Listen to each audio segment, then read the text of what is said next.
Vamos a asistir todas. Sí, y esperamos. En la recuperación. Sí. ¿Sabes? Literal, ¿no? Ahora. Oye, Juana.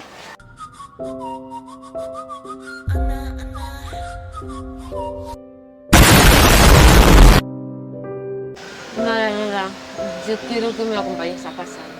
A ver si podemos ir por ahí. Nada. Su pesado su exnovio que ha vuelto. Madre mía.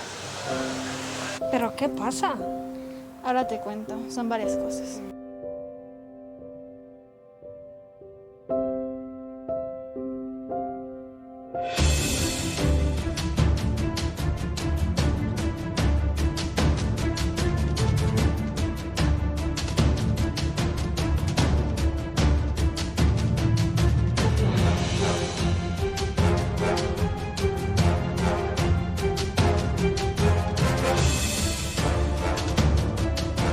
Lo que yo veo es que se está haciendo la víctima. Víctima. Víctima, víctima, víctima.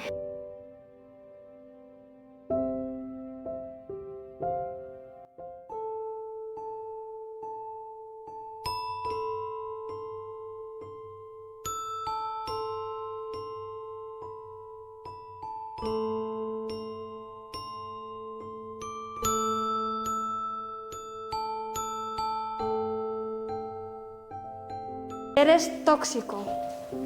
Voy a hablar con él. No, voy yo.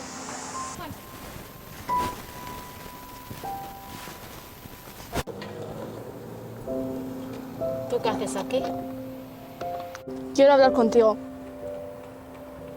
¿Sobre qué? Tú no me puedes dejar. Sí te puedo dejar.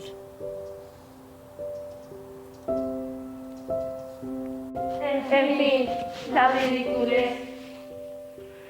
Es que ya no me quieres. Sí te quiero, pero me conviene estar sola.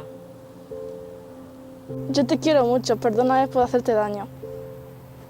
Adiós. Y por favor, nunca vuelvas más.